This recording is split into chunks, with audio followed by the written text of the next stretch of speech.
Much. Thank you so much. నమస్తే sir. నమస్తే sir. Ugadi శుభాకాంక్షలు. థ్యాంక్ యూ సో మచ్ అండి. Thank you so much madam. మీకు కూడా ఉగాది శుభాకాంక్షలు. ప్రతి ఒక్కరికి ఉగాది శుభాకాంక్షలు. Yeah thank you so much. నమస్తే అండి. ఉగాది శుభాకాంక్షలు. యా నమస్తే అండి పద్మ గారు. ఉగాది శుభాకాంక్షలు మీకు కూడా. యా ఒక 2 minutes మనం అందరము కళ్ళు మూసుకొని మహాతర్ బాబాజీ వారిని ఆహ్వానించుకుందాం. హాయిగా కూర్చుందాం. వేళ్ళలో వేళ్ళు పెట్టుకుందాం. కాళ్ళు 2 క్రాస్ చేసుకుందాం.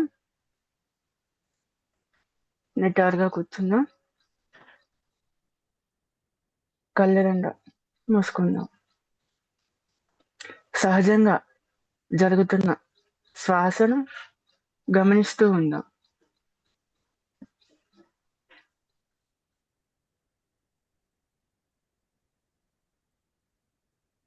శ్రీ మహావతార్ బాబాజీ వారికి హృదయపూర్వకమైన స్వాగతం, సుస్వాగతం.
సహజంగా జరుగుతున్న శ్వాసతోనే ఉందాం.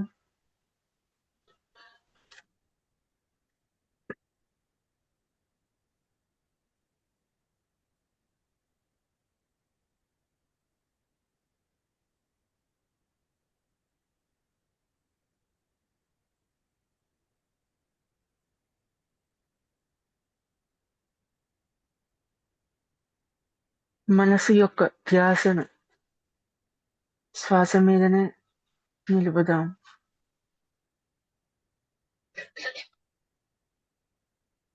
ఆఖరి 1 నిమిషము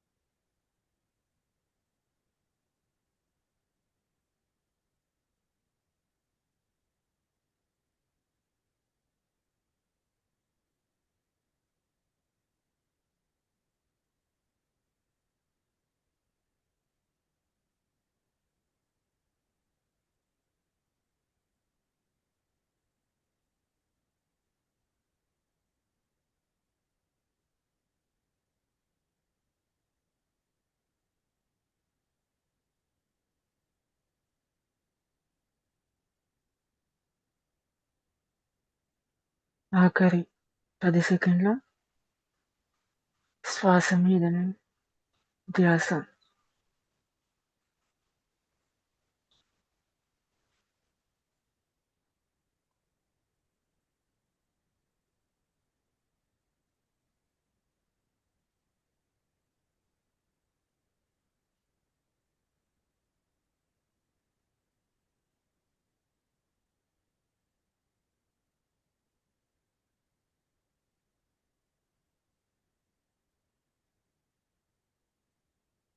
నిదానంగా మీ యొక్క 2 అరచేతులను 2 కళ్ళ మీద పెట్టుకోండి. 5 seconds. 5, 4, 3, 2, 1, 0. నిదానంగా మీ యొక్క 2 అరచేతులను రెండు కళ్ళ నుంచి తీస్తూ రెండు అరచేతులను మాత్రమే చూడండి. Yeah okay masters. Yeah class start అయ్యే ముందు అందరూ చెప్పారు ఇది పరాభవ నామ సంవత్సర శుభాకాంక్షలు అని. ఇది విశ్వావసు నామ సంవత్సరము. పరాభవము అంటే అది నెగిటివ్ వర్డ్. మన సంవత్సరం ఈ సంవత్సరం పేరు విశ్వావసు నామ సంవత్సరము. విశ్వావసు అంటే విశ్వం అంటే సమస్తం. వసు అంటే వసువులు అంటే ప్రకృతి శక్తులు. భూమి అగ్ని ఈ పంచభూతాలు ఉంటాయి కదా, భూమి అగ్ని గాలి నీరు ఆకాశము, వీటికి అధిపతులైన దేవతలను వసువులు అంటారు. వీరు ప్రకృతితో కలిసి జీవించడానికి అవసరమయ్యే దైవత్వాన్ని కలిసి జీవించడానికి వీరు సూచిస్తూ ఉంటారు. ఈ సంవత్సరము ఆధ్యాత్మిక ఎదుగుదలకు చాలా బాగా పనిచేస్తుంది, చాలా ఉపయోగకరంగా ఉంటుంది. ఈ సంవత్సరం అటువంటి ఎనర్జీ వస్తుంది భూమి మీదకి, అంతా సమృద్ధిగా. ఆధ్యాత్మిక ఎదుగుదల ప్రతి ఒక్కరిలో కలుగుతుంది ఈ సంవత్సరము. పరాభవం అన్నది, పరాభవం సంవత్సరం ఈ సంవత్సరం పేరు పరాభవం కాదు. పరాభవం అంటే ఒక నెగిటివ్ వర్డ్. అది పరాభవం అంటే అవమానము, ఆపద, అపరాధము, ఇటువంటి అర్థాలు వస్తాయి. యుద్ధంలో పరాభవం చెందారు అంటారు కదా, మన సీరియల్స్ లో చూపిస్తారు, సినిమాలలో, పాత సినిమాలలో. అంటే పరాభవం అంటే అపజయము, అవమానము, ఇటువంటి అర్థాలు వస్తాయి. మరి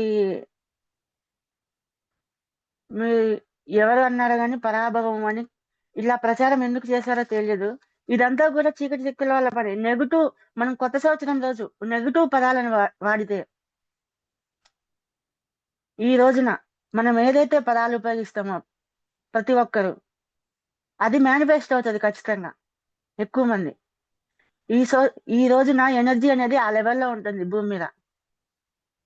కాబట్టి చీకటి శక్తుల వాళ్ళు ఈ విధంగా చేస్తుంటారు నాకు తెలిసి.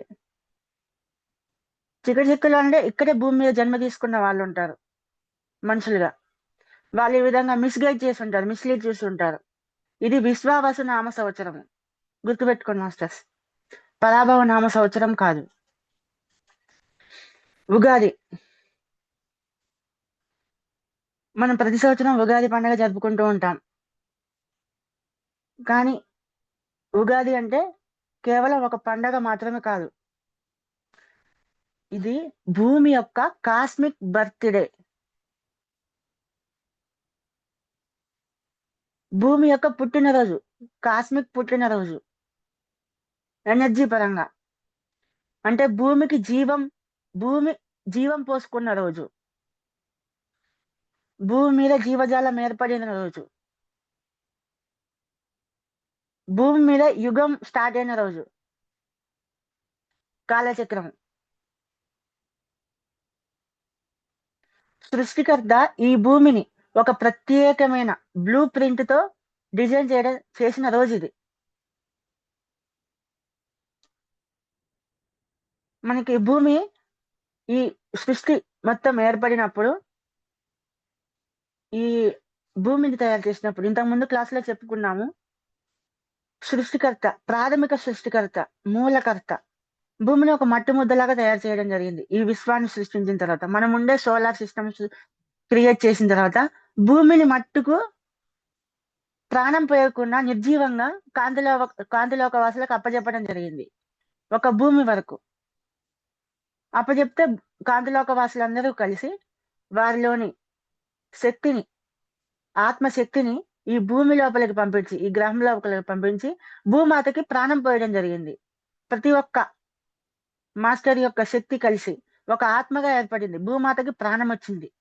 ఆ భూమాతని గయా అనే పేరుతో పిలవడం జరిగింది. ఆ తర్వాత భూమి మీద సృష్టి చేయడం జరిగింది.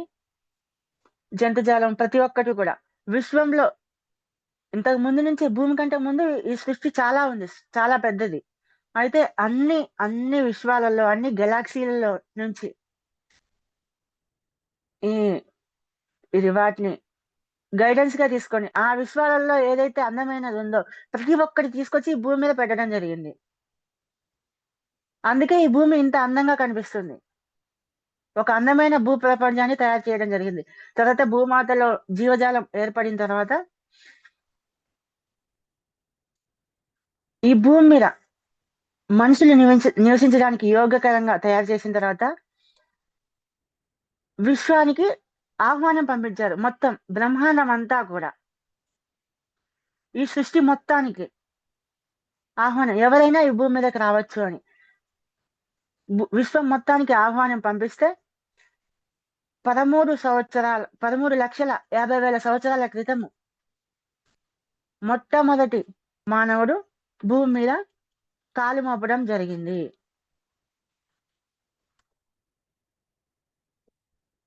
వాళ్ళు బకరాటి అనే ఒక గ్రహం నుంచి 50 సంవత్సరాల పాటు వాళ్ళ యొక్క స్పేస్ షిప్ లో, అంతరిక్ష నౌకల్లో ప్రయాణం చేసి భూమి మీదకి వచ్చి జన్మ తీసుకోవడం జరిగింది. జన్మ కాదు, డైరెక్ట్ గా భూమి మీదకి ల్యాండ్ అయ్యారనమాట. స్పేస్ షిప్ వేసుకొని ఫిజికల్ గా ల్యాండ్ అయ్యారు. మొట్టమొదటి మానవుడు 13,50,000 సంవత్సరాల క్రితం భూమి మీద కాలు మోపాడు. మొత్తం 35 లక్షల మంది నల్ల జాతీయులు, 35 లక్షల మంది పసుపు జాతీయులు భూమి మీద కాలు మోపడం జరిగింది. అమెరికా, ఆఫ్రికా, ఆస్ట్రేలియా దేశాల్లో దిగటం జరిగింది వాళ్ళు. ఇంకా ఆ తర్వాత ఇంకా వాళ్ళు వచ్చిన తర్వాత వేరే గ్రహాల నుంచి కూడా రావడం జరిగింది ఈ భూమి మీద నివసించడానికి. అంటే భూమి మీద జీవం, భూమి మీద మనిషి భూమి మీద పుట్టలేదు. వేరే గ్రహాల నుంచి ఇక్కడికి వలస రావడం జరిగింది అందరూ కూడా.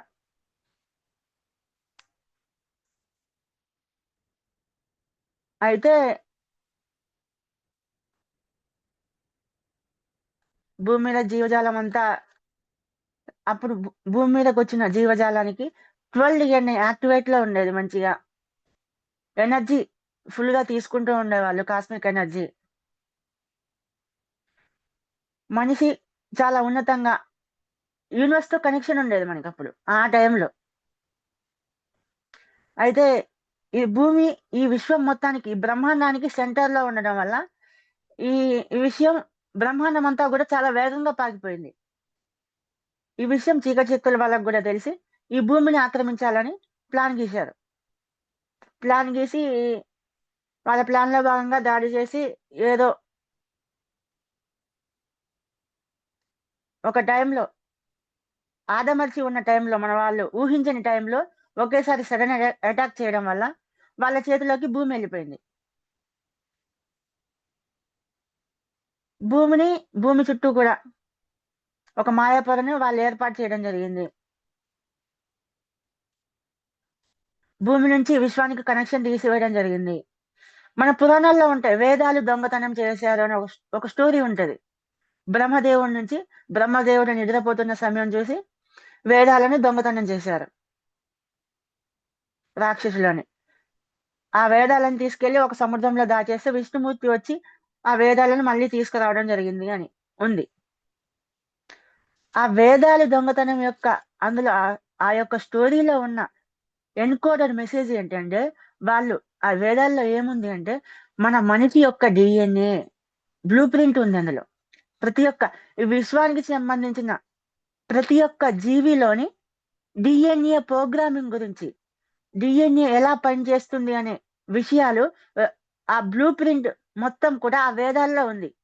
ఆ బ్లూ ప్రింట్ ని వాళ్ళు దొంగతనం చేసి ఆ డిఎన్ఏని ఎలా డియాక్టివేట్ చేయాలో, ఆ డిఎన్ఏని ఎలా కంట్రోల్ చేయాలో వాళ్ళు నేర్చుకొని మన ఈ భూమి మీద ఉన్న మనిషి యొక్క డిఎన్ఏ 2 పోగులు మాత్రమే పనిచేసేలా, మిగతా 10 పోగులు పనిచేయకుండా చేయడం జరిగింది. అయితే ఆ తర్వాత ఎన్నో జరిగాయి. మన పురాణాల్లో చూసుకుంటే వరాహ అవతారం ఎత్తి రావడం జరిగింది, లక్ష్మీ నరసింహస్వామి రావడం జరిగింది. ఇవన్నీ కూడా భూమిని మళ్ళీ 5th డైమెన్షన్ కి తీసుకువెళ్ళడానికి చేసిన ప్రణాళికలో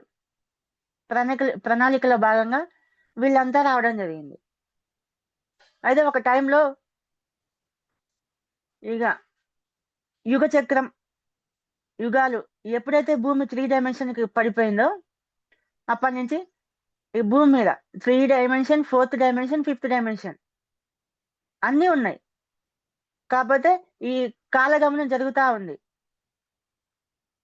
భూమి సృష్టి జరిగిన టైంలో భూమి ఎప్పుడు కూడా సూర్యుడి చుట్టూ ఇలా తిరుగుతూ ఉంటుంది కదా. భూమికి ప్రాణం వచ్చినప్పుడు భూమి ఎక్కడైతే ఉందో, ఏ పొజిషన్ లో ఉండి స్టార్ట్ అయిందో తిరగడము సూర్యుడి చుట్టూ, మళ్ళీ సంవత్సరం పాటు భూమి సూర్యుడి చుట్టూ తిరిగినాక మళ్ళీ ఇదే ప్లేస్కి వస్తుంది. మళ్ళీ అదే ప్లేస్ కి ఆ సమయానికి, ఈ ఉగాది పండుగ సమయానికి అదే ప్లేస్ లోకి వస్తుంది. ఆ ప్లేస్ లో ఏముంటుంది అంటే, ఆ ప్లేస్ లో భూమధ్య రేఖకు దగ్గరగా ఈ సూర్యుడు రావడం జరుగుతుంది. భూమి సూర్యుడి చుట్టూ గుండ్రంగా కాదు, గోళాకారంలో తిరుగుతూ ఉంటాడు. ఇదే కోడిగుడ్డు షేప్ లో, కోడిగుడ్డు తోక రూపంలో ఉంటుంది కదా, అలా వృత్తాకారంలో కాదు, ఆ గోళాకారంలో తిరుగుతూ ఉంటుంది. ఆ టైంలో ఏమిటి, గోళాకారంలో తిరిగినప్పుడు ఒకవైపు ఎక్కువ ఉంటుంది స్పేస్, భూమి సూర్యుడికి దూరంగా వెళ్తుంది. ఒక టైంలో భూమి సూర్యుడు దగ్గరకు వచ్చే టైం ఉంటుంది. అలాగే ఈ ఉగాది సమయానికి భూమధ్య రేఖకు దగ్గరగా సూర్యుడు రావడం జరుగుతుంది. సూర్యుడి నుంచి భూమి మీదకి కాస్మిక్ ఎనర్జీ అనేది వస్తూ ఉంటది ఎక్కువగా. అలా దగ్గరకు వచ్చినప్పుడు శక్తి అనేది చాలా విపరీతంగా ప్రవహిస్తూ ఉంటది భూమి మీద ఆ టైంలో. ప్లస్ ఈ 2012లో ఏం జరిగింది అంటే, మనము కొత్త యుగంలోకి ప్రవేశించడం జరిగింది. ఆ టైంలో మనం చూసుకుంటే 2012లో యుగాంతం వచ్చేస్తుంది అనే విషయాలు వినే ఉంటాం ప్రతి ఒక్కరం కూడా. యుగాంతం వచ్చేస్తుంది, అంతా నాశనం అయిపోతుంది, ప్రళయం వచ్చేస్తుంది, వాటి మీద సినిమాలు తీయడం జరిగింది. టీవీలలో ఎంతో, న్యూస్ ఛానళ్లలో ఎంతో ప్రచారం చేయడం జరిగింది. ప్రతి ఒక్కరు భయపడడం జరిగింది.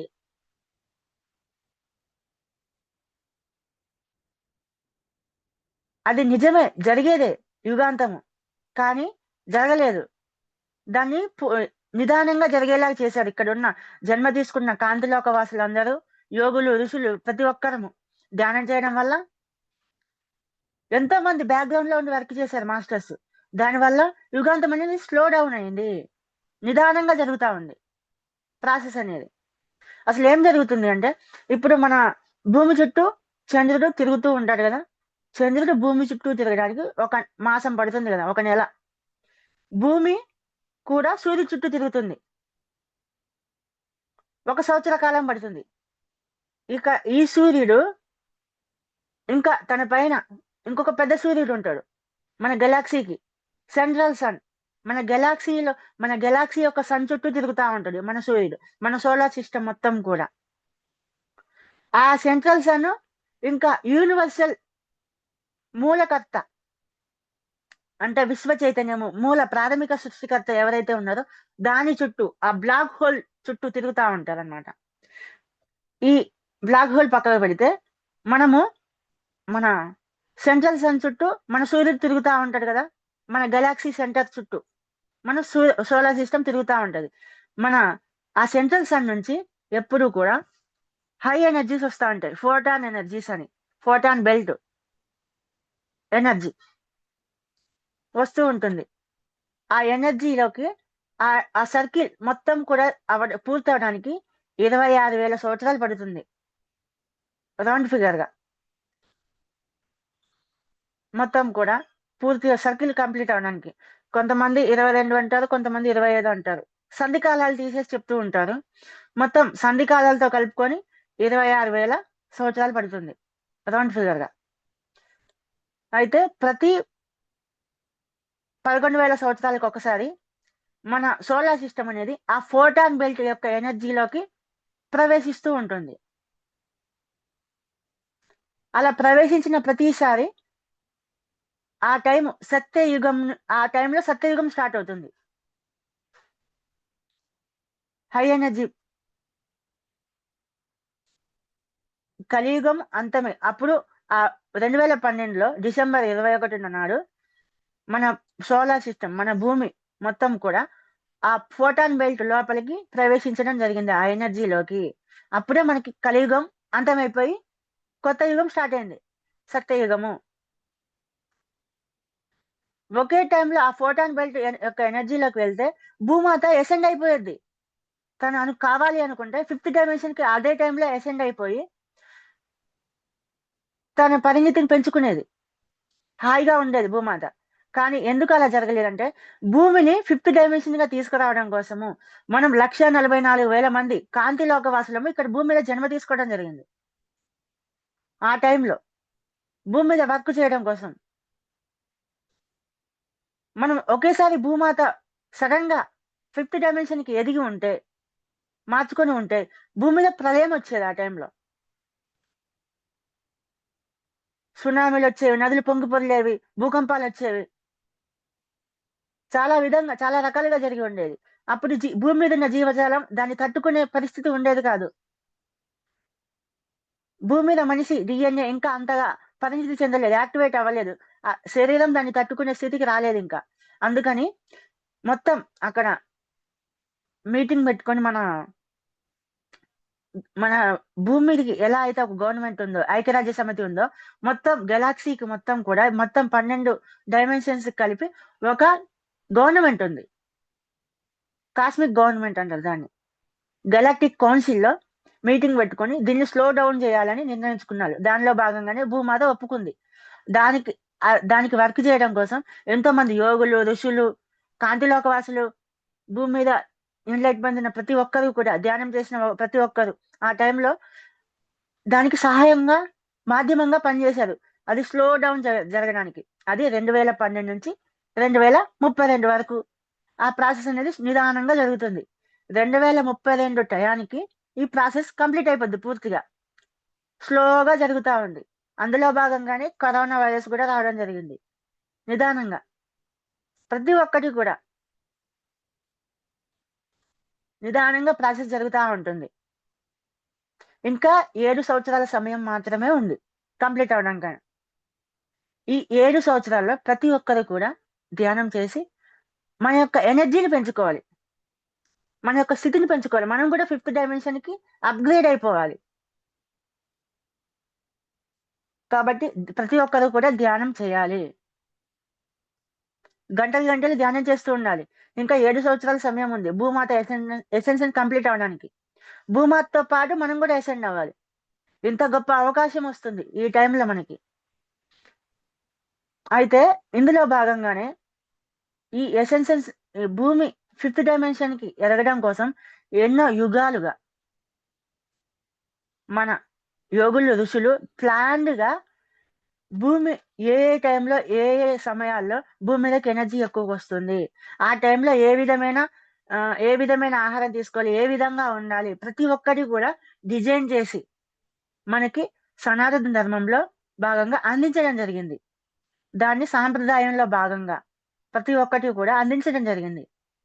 అందులో భాగంగానే ఈ ఉగాది పండుగ ఒకటి ఉంది మనకి. ఈ ఉగాది పండుగ రోజు ఏం జరుగుతుంది సైంటిఫిక్ గా ఏంటంటే, ఈ ఉగాది పండుగ సమయానికి భూమధ్య రేఖకు దగ్గరగా ఈ సూర్యుడు రావడం జరుగుతుంది. సూర్యుడు దగ్గరికి ఆ టైంలో కాస్మిక్ ఎనర్జీ భూమి మీదకి ఎక్కువగా వస్తుంది, ప్రాణశక్తి అనేది ఎక్కువగా వస్తుంది. దీనివల్ల భూమిపై ఉన్న జీవరాశిలో సరికొత్త ప్రాణశక్తి ప్రవహించడం జరుగుతుంది. ఈ టైంలో భూమి యొక్క ప్రకంపన స్థాయి, శక్తి ప్రకంపనాలు అనేవి మారుతూ ఉంటాయి. పాత ఎనర్జీని వదిలి కొత్త శక్తిని తనలోకి భూమాత నింపుకుంటూ ఉంటుంది. అందుకే ఉగాది పండుగ టైంలో చెట్లన్నీ కూడా కొత్తగా చిగురిస్తూ ఉంటాయి. ఉగాది అంటే యుగము ప్లస్ ఆది. యుగము, ఆది అంటే ప్రారంభము, యుగ ప్రారంభము. ఈ రోజునే భూమి మీద యుగాలు అనేవి స్టార్ట్ అయినవి. అంటే సమయము ప్రారంభించిన సమయం ఇది. మన సనాతన ధర్మం ప్రకారం సృష్టికర్త ఈ రోజునే ఈ సృష్టిని సృష్టించడం జరిగింది. అంటే సృష్టికి ప్రాణం పోయడం జరిగింది.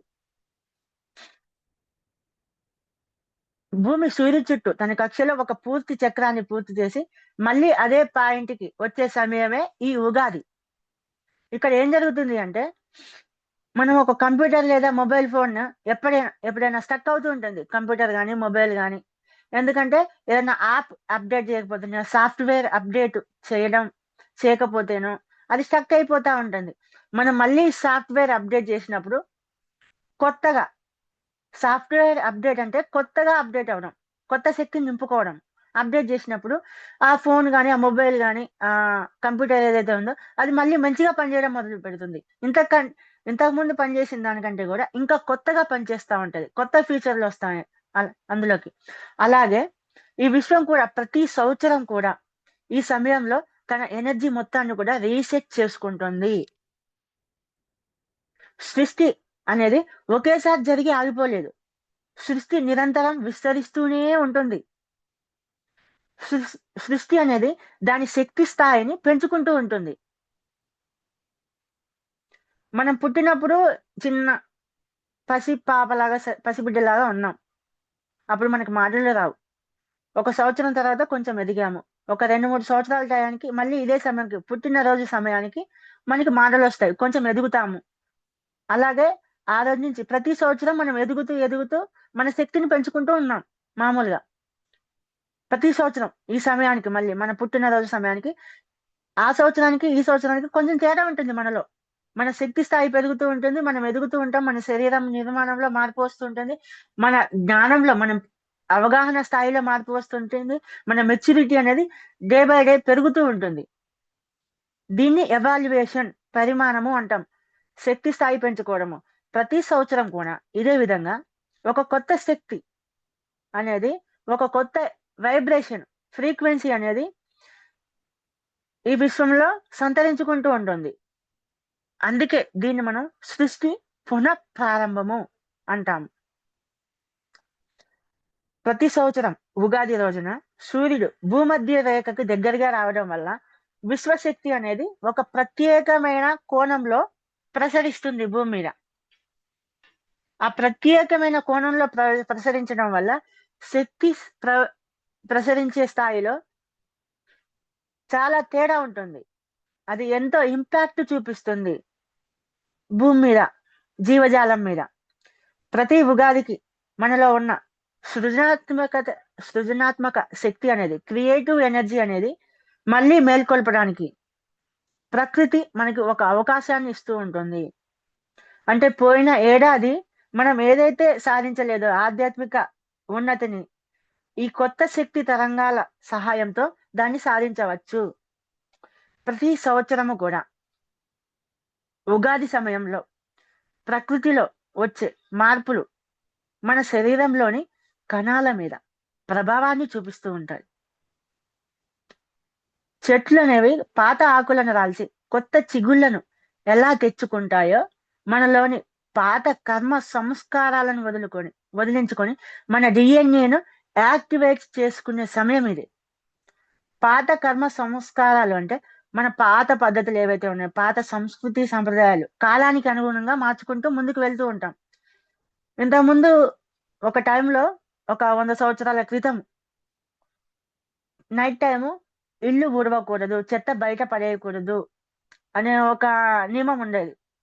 ఎందుకు అంటే ఆ టైంలో మనకు కరెంటు అనేది, విద్యుత్ అనేది అవైలబిలిటీలో లేదు.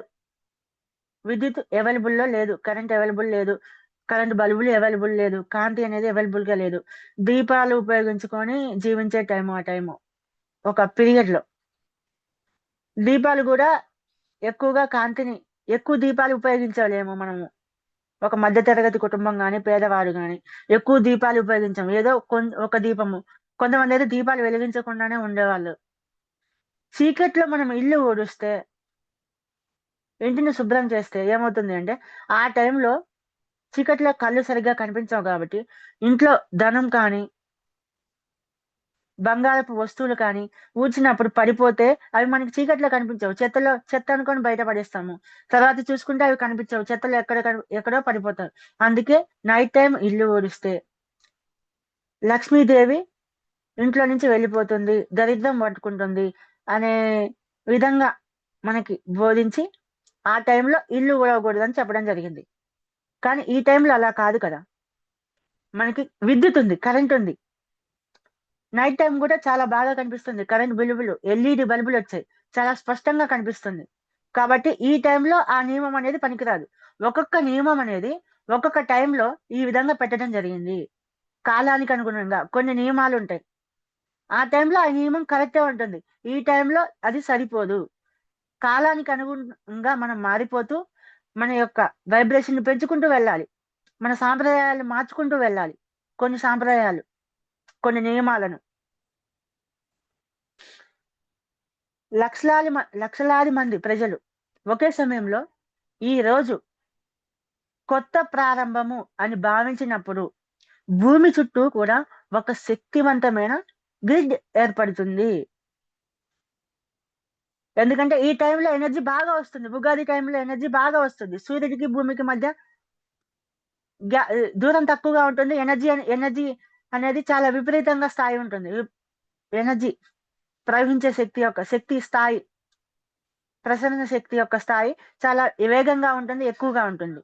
మళ్ళీ భూమి అనేది ఫోటాన్ బ్యాండ్ లో ఉంది. ఈ ఫోటాన్ బ్యాండ్ లో ఉండడం వల్ల అది ఈ రెండు ఎనర్జీలు చాలా హెవీగా ఉంటాయి. ఈ టైంలో మనం ఏది భావిస్తే, ఏది ఆలోచిస్తామో ఎక్కువ మంది అది ఎమ్మటే మేనిఫెస్ట్ అవుతుంది. చూసారా, ఇందాక స్టార్టింగ్ మీరు పరాభవ నామ సంవత్సరం అన్నారు మిస్టేక్ గా. అది వేరే వాళ్ళు మనల్ని మిస్గైడ్ చేసి అలా మాట్లాడేలాగా చేశారు. టీవీలో కావచ్చు, టీవీలో ప్రచారం చేసి ఉండొచ్చు, క్యాలెండర్ మీద తప్పుగా ప్రింట్ చేసి ఉండొచ్చు. కొంతమంది కొన్ని క్యాలెండర్లో అలా ప్రింట్ చేసి ఉండొచ్చు. కొన్ని క్యాలెండర్లో విశ్వావాసు నామ సంవత్సరం అనే ప్రింట్ చేసింది. మా ఇంట్లో ఉన్న క్యాలెండర్లో కూడా విశ్వావాసు నామ సంవత్సరం అనే ఉంది. ఇంటర్నెట్ లో కూడా విశ్వావాసు నామ సంవత్సరం ఉంది. కొన్నిసార్లు ఒకసారి విశ్వావాసు అని చూపిస్తుంది, ఒక్కోసారి పరాభవ నామ సంవత్సరం అని చూపిస్తుంది. ఇదంతా కూడా డార్క్ ఫోర్సెస్ వాళ్ళు మనల్ని మిస్గైడ్ చేస్తా ఉన్నారు. మనం అందరం కూడా పరాభవ నామ సంవత్సరం అన్నాం అనుకోండి, అది నెగిటివ్ ఫ్రీక్వెన్సీకి వెళ్ళిపోతుంది, అదే మేనిఫెస్ట్ అవుతుంది. అది పరాభవ నామ సంవత్సరం కాదు, విశ్వావాస నామ సంవత్సరము. చాలా పాజిటివ్ ఇయర్ ఇది. మనకి ప్రతి ఒక్కరి ఆధ్యాత్మిక ఎదుగుదలకి ముడిపడి ఉంది. ఇది ఎంతో సమృద్ధిని ఇస్తుంది ఈ సంవత్సరము. ఈ సామూహిక చైతన్యం మనం అందరం కలిసి ఏదైతే ఈ రోజు కొత్త ప్రారంభం అని భావించినప్పుడు, ఈ సామూహిక చైతన్యం వల్ల వ్యక్తిగతంగా ఒక వ్యక్తి అనే దానికంటే కూడా సామూహికంగా అందరూ కలిసి గ్రూప్ మెడిటేషన్ చేస్తే, ఈ గ్రూప్ మెడిటేషన్ వల్ల చేసే సాధన చాలా వేగంగా ఫలితాలను ఇస్తూ ఉంటుంది. ఈ ఉగాది సమయంలో మళ్ళీ మనము ఉగాదికి పచ్చడి చేసుకుంటూ ఉంటాం. అసలు ఏంటి ఉగాది పచ్చడి? ఉగాది పచ్చడిని మనం ప్రసాదంగా తీసుకుంటూ ఉంటాం. మన వాళ్ళు ప్రతి ఒక్కటి కూడా, మన యోగులు ఋషులు ప్రతిదీ కూడా ప్లాన్ ప్రకారంగా మంచిగా అది మనకు ఉపయోగపడే విధంగానే చేశారు.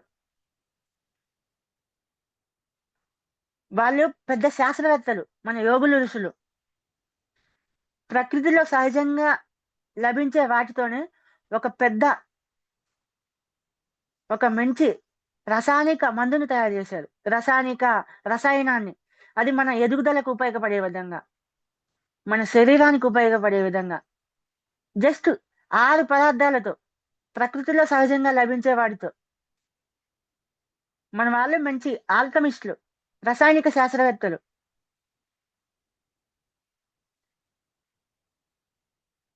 ప్రత్యేకంగా వేరే పదార్థాలు, కెమికల్స్ ఉపయోగించి తయారు చేసింది కాదు, సహజమైన పదార్థాలతో తయారు చేసింది.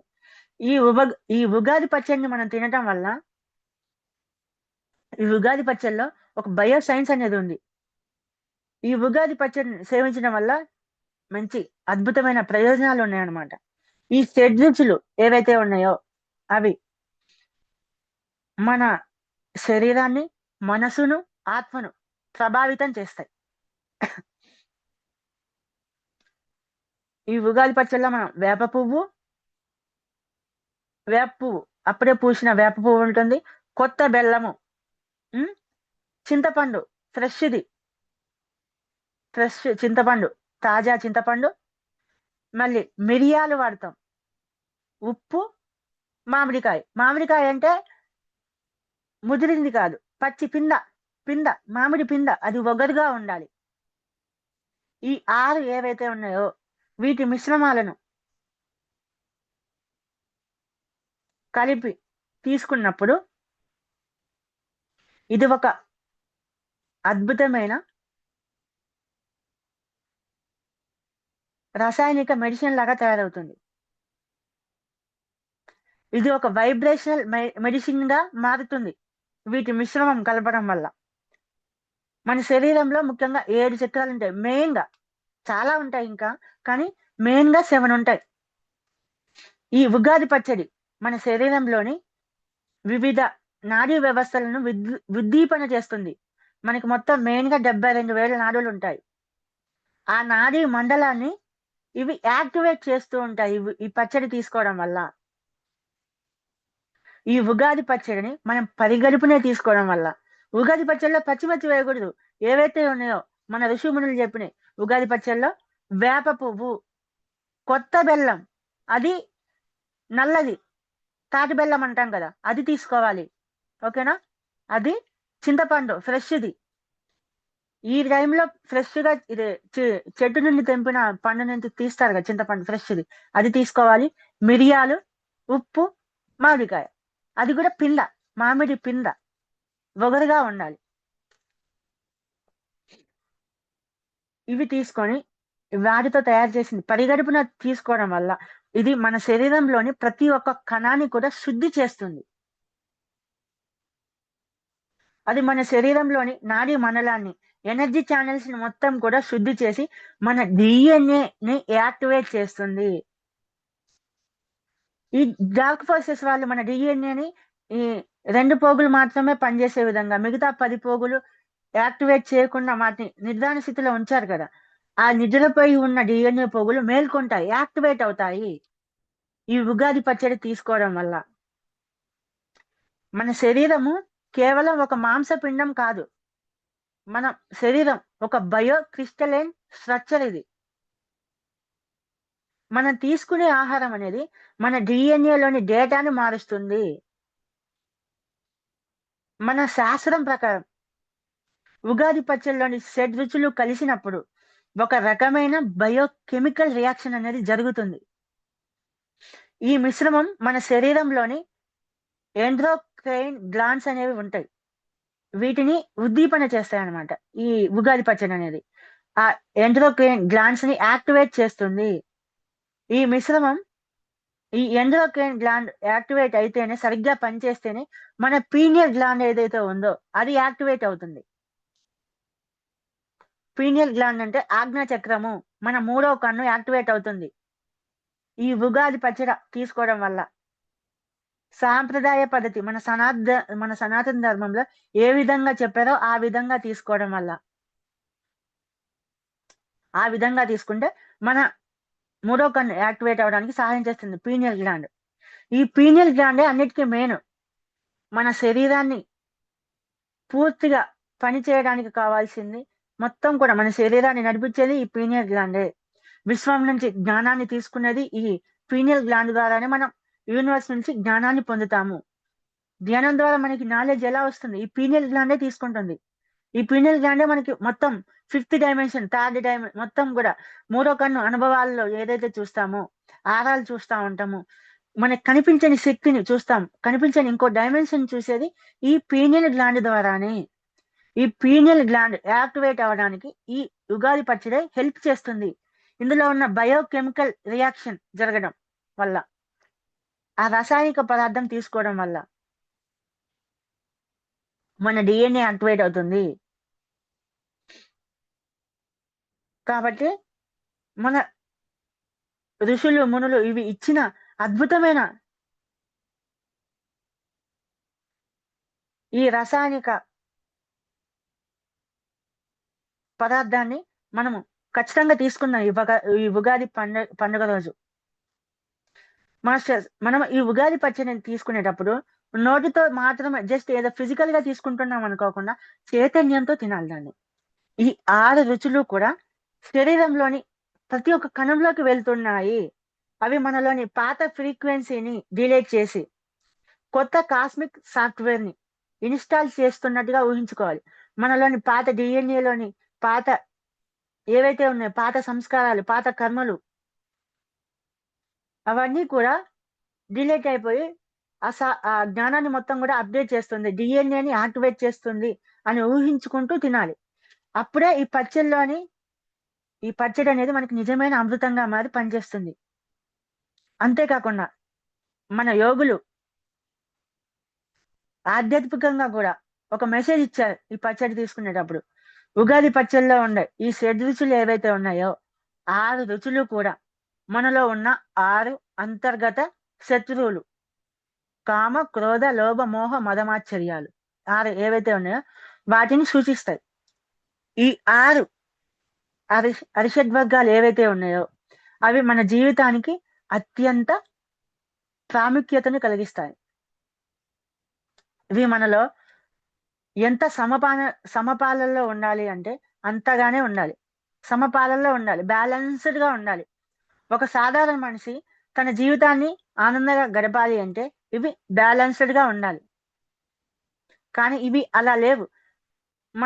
మనిషి వాటిని అదుపులో ఉంచకుండా మనం వాటిని అదుపులో ఉంచలేకపోతున్నాం, అవే మనల్ని అదుపులో ఉంచుతున్నాయి. మనం ఈ అరిషడ్ వర్గాలను కామ, క్రోధ, లోభ, మోహ, మదమత్సర్యాలను ఎందుకు కంట్రోల్ చేయలేకపోతున్నాము? వాటిని ఎలా అదుపులో ఉంచుకోవాలి?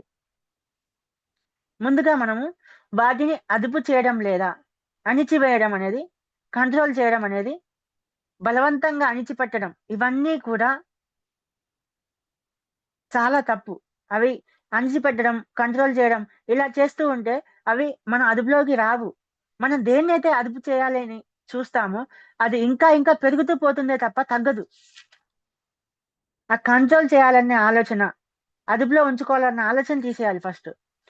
ముందు మన మనసులో నుండి వాటిని అదుపు చేయడము, అణిచిపెట్టడం లాంటి ఆలోచనలు పక్కన పెట్టేసి ఈ కామము, క్రోధము, లోభం, మోహం, మదమాశ్చర్యాలను అంగీకరించాలి, యాక్సెప్ట్ చేయాలి. ఈ కామ, క్రోధ, లోభ, మోహ, మదమత్సర్యాలని ఏవైతే ఉన్నాయో అవి ప్రతి ఒక్క మనిషిలో ఉంటాయి. ఎంత గొప్పవారైనా సరే ప్రతి ఒక్కరిలో కూడా ఉంటాయి. గౌతమ బుద్ధుడికి కూడా ఉంటాయి, కృష్ణుడికి ఉంటాయి, ఎంత పెద్ద ఆధ్యాత్మిక గురువుకైనా ఉంటాయి, రాముడికైనా సరే ఉంటాయి, ఎవరికైనా ఉంటాయి. కానీ వాళ్ళెవ్వరు కూడా వాటితో బంధంలో ఉండరు, అటాచ్మెంట్ లో ఉండరు. మనకు ఒక సామెత ఉంది కదా, తామరాకు మీద నీటి బొట్టులా ఉండాలని. వాళ్ళు ఆ విధంగా ఉంటారు, తామరాకుపై నీటి బొట్టులో ఉంటారు. ఆ కామక్రోధ లోభం మధ్యాచార్యాలను ఉంటారు, కానీ వాటికి అంటుకోకుండా ఉంటారు, సాక్షి భావంతో ఉంటారు, ఎరుకతో ఉంటారు. వాళ్ళు ఆ టైంలో విచక్షణ జ్ఞానాన్ని కోల్పోకుండా ఉంటారు అది వచ్చినప్పుడు. కానీ అలా ఎలా ఉండాలి అనేది పెద్ద ప్రశ్న. ఇప్పుడు మనకి బాగా తెలిసిన రామాయణం ఉంది. రామాయణంలో ఒక సంఘటన గురించి చెప్తాను. రాముల వారి భార్యను రావణుడు ఎత్తుకెళ్ళాడు కదా బలవంతంగా ఎత్తుకెళ్ళినప్పుడు రాముడు చాలా బాధకి లోనవుతాడు, చాలా నిరాశకి, దుఃఖానికి, కోపానికి గురవుతాడు. ఏం జరిగింది అని తన భార్యను ఎన్నో నెలల పాటు వెతుకుతూ ఉంటే చివరికి తన భార్యను రావణుడు బలవంతంగా ఎత్తుకెళ్ళాడని తెలుస్తుంది. అప్పుడు రాముడికి ఎంతో కోపము, దుఃఖము, నిరాశ, చాలా విపరీతమైన భావోద్వేగాలు లోపల కలిగినాయి. కానీ ఆ టైంలో అతని మీద ఎంతో కోపం వచ్చినా కానీ ఆ పరిస్థితుల్లో మనం ఉంటే ఎలా ఉంటామో ఊహించుకోండి ఒకసారి. మనకే అది జరిగితే ఏమనిపిస్తుంది? మన భార్యని ఎవరైనా సరే ఇలా బలవంతంగా ఎత్తుకెళ్తే మనకి ఎంతో కోపం వస్తుంది. మనం చంపేయాలి, పొడి చేయాలి, ఎంతో కోపం వస్తుంది. మన భార్య మన దగ్గర లేదన్న బాధ వస్తుంది. ఆ టైంలో కూడా రాముల వారు ఎంతో శాంతంగా ఉండి విచక్షణ జ్ఞానాన్ని కోల్పోకుండా ఈ విధంగా ఆలోచించాడు. ఏమని అంటే రాముడు రావణుడు ఇద్దరు కూడా గొప్ప యోధులే. ఇద్దరు యుద్ధం చేసుకుంటే ఎంతో ప్రాణ నష్టం జరుగుతుంది. ఎంతో మంది అమాయకపు ప్రజలు చనిపోతారు. ఎంతో విధ్వంసం జరుగుతుంది. రావణుడితో రాముడు ఇట్లా అంటాడు, రావణ, నువ్వు నేను కూడా చాలా గొప్ప యోధులమే. ఒకరికి ఒకరం తీసుకోము. మన ఇద్దరికి యుద్ధం జరిగితే ఎంతో మంది అమాయకపు ప్రజలు చనిపోతారు. అందుకని నా భార్యను నాకు అప్పగించు, నేను నిన్ను క్షమించి నా భార్యను నేను తీసుకువెళ్ళిపోతాను అని చెప్తాడు. అదే రాముడి ప్లేస్ లో మనం ఉంటే ఆలోచించండి, ఏం చేస్తాము? వాడిని చంపేదాకా మనకి నిద్ర పట్టదు, అసలు ఆ కోపం తీరదు.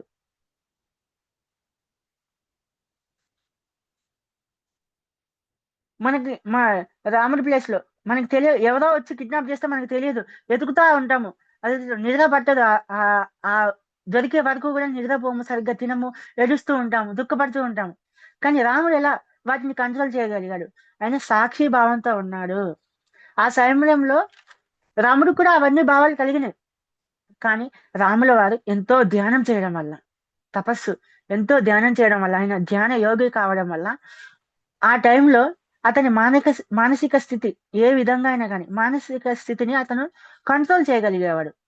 సాక్షిభూతంగా ఉండి వాటిని గమనించాడు. ఒక్క క్షణం ఆగి ఆలోచించాడు, ఇవి నాలో ఏం చేస్తుంది, ఏం జరుగుతుంది? ఓకే, ఎదిగాడు. నేను ఏడుస్తూ కూర్చుంటే నా భార్య నాకు దొరకదు అని వెతకడం మొదలు పెట్టిండు.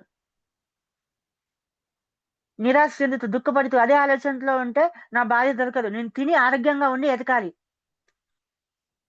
అని ఆలోచన చేస్తూ విచక్షణ జ్ఞానాన్ని ఉపయోగిస్తూ ముందుకెళ్ళాడు. ఒక టైంలో దొరికి ఎక్కడుందో తెలిసింది, రావణుడు కిడ్నాప్ చేసిండని తెలిసింది. ఆ టైంలో ఎంతో కోపం వచ్చింది. కోపం వచ్చి రావణుని చంపేయాలి, ఒకటి టైంలో ఒక బాణం వేస్తే చచ్చిపోతాడు. కానీ విధ్వంసం ఎంతో విధ్వంసం జరుగుతుంది. ఇద్దరు పెద్ద యోధులే, ఎంతో విధ్వంసం జరుగుతుంది. ఎంతో మంది చనిపోతారు, ఎన్నో ప్రాణులు చనిపోతాయి, ఎంతో జీవజాలం చనిపోతుంది, చెట్లు చనిపోతాయి, పక్షులు, జంతువులు. కొన్ని వందల వేల లక్షల సంవత్సరాల వరకు కూడా ఆ భూమి మీద గడ్డి కూడా మొలవకుండా అవుతుంది మళ్ళీ అని విచక్షణ జ్ఞానాన్ని ఉపయోగించి ఆలోచించాడు. రావణుని సైతం క్షమించగలిగే స్థితికి వచ్చాడు. మనం కూడా ఆ స్థితికి రావాలి అంటే ధ్యానం చేయాలి, ధ్యాన యోగులం కావాలి. గంటలు గంటలు ధ్యానం చేస్తూ ఉండాలి. రోజు గంట చేస్తున్నామా 2 గంటలు చేయండి, 2 గంటలు చేస్తున్నామా 3 గంటలు చేయండి, 3 గంటలు చేస్తున్నామా 4 గంటలు చేయండి. ప్రతిరోజు ఒక గంట పెంచుతూ ఉండండి. మళ్ళీ మనం తీసుకునే ఆహారం కూడా మన మైండ్ కంట్రోల్ చేస్తుంటుంది ఫ్రెండ్స్. వెల్లుల్లి అనేది అసలు తినకండి మీరు. వెల్లుల్లి అనేది ఈ చీకటి శక్తుల వాళ్ళు మనకి వాళ్ళ అదుపులో ఉంచుకోవడం కోసం తీసుకొచ్చి వాళ్ళ లోకం నుంచి, వాళ్ళ గ్రహం నుంచి తీసుకొచ్చింది. ఇది మన భూమి మీదకి చెందిన పదార్థం కదా అది. అది ఒక దుష్ట శక్తితో తయారు చేయబడిన దుష్ట శక్తి అది. దాన్ని అసలు తీసుకోకండి ఆహారంలో, మన ఇంట్లో కూడా ఉంచకండి. ఇంతకు ముందు మనం పచ్చడి బాక్సులలో వెల్లుల్లితో పెట్టుకున్నా కానీ ఆ పచ్చడి డబ్బాలు కూడా బయటపడేసేయండి, అవసరం లేదు. ఆ వెల్లుల్లిని తింటే ఎంత తింటారో అవి మన ఎమోషనల్ బ్యాలెన్స్ ని తప్పేలా చేస్తాయి. ప్రతి చిన్న విషయానికి అతిగా కోప్పడము, అతిగా ఏడవటము, దుఃఖపడము, చిన్న విషయానికే మనస్తాపం చెందడము, బాధపడడం, అలగడము, ఆలోచనలు విపరీతంగా చేయడము మన మైండ్ ను కంట్రోల్ చేస్తా ఉంటది. చిన్న విషయాలకే అతిగా కోపం వచ్చేస్తా ఉంటది. చిన్న చిన్న విషయాలకి అతిగా ఏడ్ చేస్తాం, సూసైడ్ చేసుకునే అంత దాకా వెళ్తూ ఉంటాం. ఈ వెల్లుల్లి వలన. వెల్లుల్లి అసలు తినకండి. నాన్ వెజ్ తినకూడదు. నాన్ వెజ్ కూడా మన మైండ్ మీద ప్రభావం చూపిస్తా ఉంటది. మళ్ళీ బయట ఫుడ్స్ తినకూడదు. ఫాస్ట్ ఫుడ్స్ ఏవైతే ఉన్నాయో, వండే వ్యక్తి ఏదైతే ఆలోచనలతో వండుతాడో ఆ ఆలోచనలు, ఆ ఎనర్జీ అనేది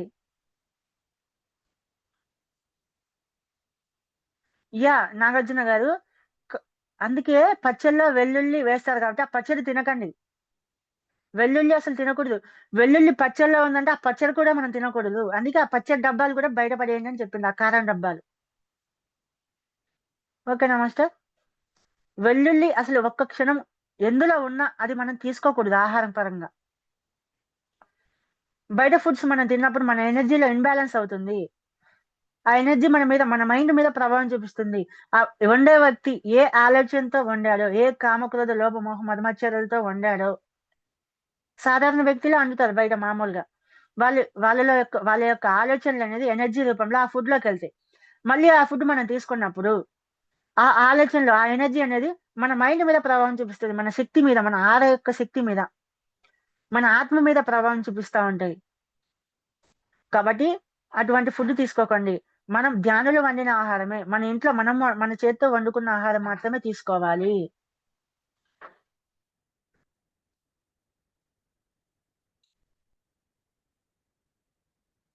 రైస్ కుక్కర్లు వాడకండి. మైక్రోవేవ్స్ వాడకండి. అవి వాడడం వల్ల ఏం జరుగుతుంది అంటే, మైక్రోవేవ్స్ కానీ రైస్ కుక్కర్లు కానీ ఇవి మనం వండే ఆహారంలోని ప్రాణశక్తిని మొత్తాన్ని కూడా హరించి వేస్తాయి. అందులో జీవశక్తి లేకుండా చేస్తాయి. మనం తీసుకునే ఆహారంలో జీవం ఉండాలి, లైట్ ఎనర్జీ ఉండాలి. ఈ మైక్రోవేవ్లు, రైస్ కుక్కర్లు ఏం చేస్తాయంటే అందులో ఉన్న జీవశక్తిని మొత్తం కూడా హరించి వేస్తాయి. అందులో ప్రాణశక్తి ఉండదు. ప్రాణశక్తి లేని ఆహారాన్ని మనం తీసుకుంటే అది మనకి అన్హెల్దీ అవుతుంది. మన డిఎన్ఏకి, మన శరీరాన్ని బలహీనపరుస్తుంది. మన డిఎన్ఏని యాక్టివేట్ కాకుండా చేస్తుంది. కాబట్టి ఆ ఆహారం తీసుకోకూడదు. మైక్రోవేవ్ లో వండింది కానీ, రైస్ కుక్కర్ లో వండిన ఆహారం కానీ తీసుకోకూడదు. ఈ కేక్స్ కూడా మైక్రోవేవ్ తోనే తయారు చేస్తారు కాబట్టి కేకులు కూడా తినకూడదు. బేకరీ ఫుడ్స్ తినకూడదు. మనం తీసుకునే ఆహారం మన డిఎన్ఏ మీద పనిచేస్తుంది. మన డిఎన్ఏ యాక్టివేట్ అయ్యే విధంగా ఉండాలి మనం తీసుకునే ఆహారము. ముఖ్యంగా వెల్లుల్లిని పక్కన పెట్టేసేయండి.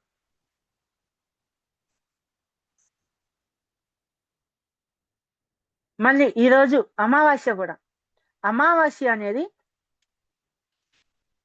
చాలా హై ఎనర్జీ భూమి మీదకి వచ్చే రోజు. ఈ చీకటి శక్తుల వాళ్ళు, డార్క్ ఫోర్సెస్ వాళ్ళు ఏం చేశారంటే, అమావాస్య ఒక చెడ్డ రోజు, ఆ రోజు ఏ పని చేయకూడదు, ఆ రోజు బయటికి వెళ్ళకూడదు, ఆ రోజు ఏం చేయకూడదు, నైట్ పూట బయటికి వెళ్తే దెయ్యాలు వస్తాయి, దెయ్యాలు పట్టుకుంటాయి, భూతాలు పట్టుకుంటాయి అని ఈ విధంగా మ్యానిపులేట్ చేయడం జరిగింది. ఉగాది పండుగ అమావాస్య రోజే వచ్చింది కదా, అంటే ఈ రోజు మంచి రోజు కాదా? అమావాస్య రోజు మంచిది. అసలు ఈ పౌర్ణమి అమావాస్యలు రావడానికి కారణము ఈ డార్క్ ఫోర్సెస్ వాళ్ళే. రాహు కేతువు చంద్రుడిని మింగటము, సూర్యుని మింగటము వల్ల సూర్యగ్రహణాలు, చంద్రగ్రహణాలు వస్తాయని చెప్తా ఉంటారు. ఈ చంద్రుడిని కూడా ఈ డార్క్ ఫోర్సెస్ వాళ్ళు తీసుకొచ్చి భూమి చుట్టూ పెట్టడం జరిగింది. స్టార్టింగ్ లో భూమి చుట్టూ చంద్రుడు ఉపగ్రహం అనేది లేదు.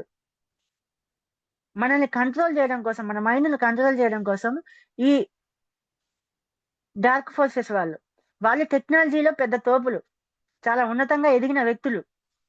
వాళ్ళు సరిగ్గా క్యాలిక్యులేట్ చేసి చంద్రుడిని తీసుకొచ్చి చంద్రుడిని తయారు చేశారు. చంద్రుడు మొత్తం ఒక రకమైన మెటల్ తో తయారు చేశారు. వాళ్ళ లోకంలో తయారు చేసి మొత్తం ఒక మెటలే వాళ్ళ లోకల్ నుంచి ఇక్కడ దాకా తీసుకురావడానికి వచ్చే సమయంలో ఎంతో గ్రహ శకలాలు తగులుకుంటూ, దుమ్ము ధూళి కణాలు విశ్వంలో అక్కడక్కడ ఉండే తగులుకుంటూ, అవి అన్ని కూడా ఆ మట్టి ధూళ కణాలన్నీ ఆ మెటల్ కి తగిలి చుట్టూతో కూడా ఒక మట్టి చాలా మందంగా ఏర్పడింది. అందువల్ల అది మనకు ఒక గ్రహం లాగా కనిపిస్తుంది. లోపల మొత్తం రేకు డబ్బా అనేది మెటల్ తో తయారు చేసింది. లోపలంతా డొల్లగా ఉంటుంది. చంద్రుడి లోపల చంద్రుడు ఒక ప్రత్యేకమైన మెటల్ తో తయారు చేయడం జరిగింది. ఈ మెటల్ అనేది ఏం చేస్తుందంటే, మన లోపల ఉన్న ఏదైతే ఎనర్జీ ఉందో మన ఫీలింగ్స్ ని అది విపరీతం చేయడానికి చూస్తూ ఉంటది.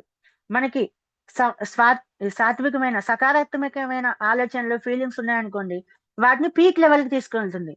మనలో చెడు ఆలోచనలు, కామక్రోధ లోభ మోహ మధ్యాచారాల్లో అందులోనే ఇమిడిపోయి ఉన్నాం అనుకోండి, వాటిని విపరీతం చేస్తూ ఉంటుంది.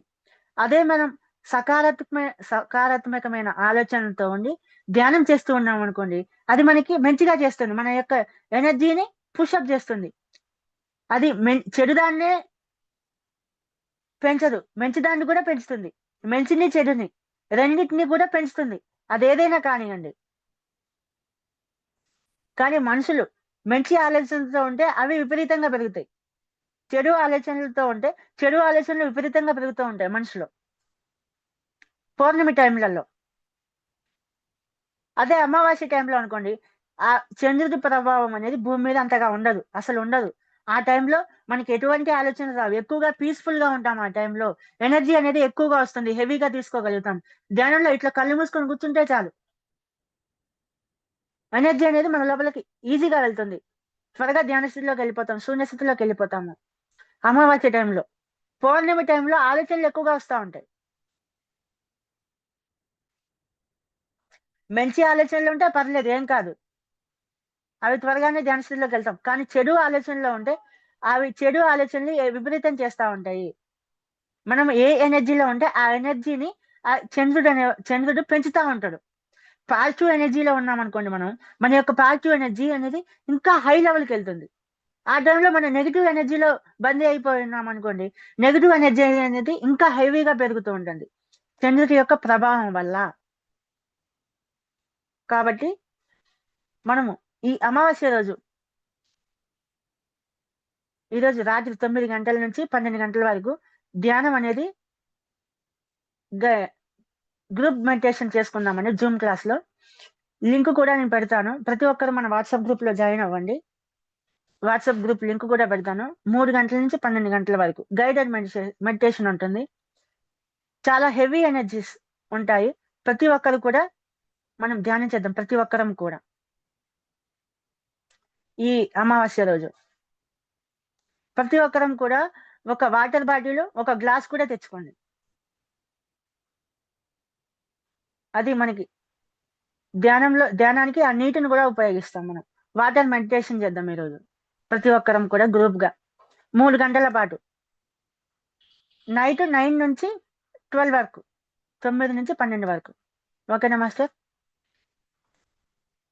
ఎవరికైనా ఏమైనా డౌట్స్ ఉన్నాయా మాస్టర్స్?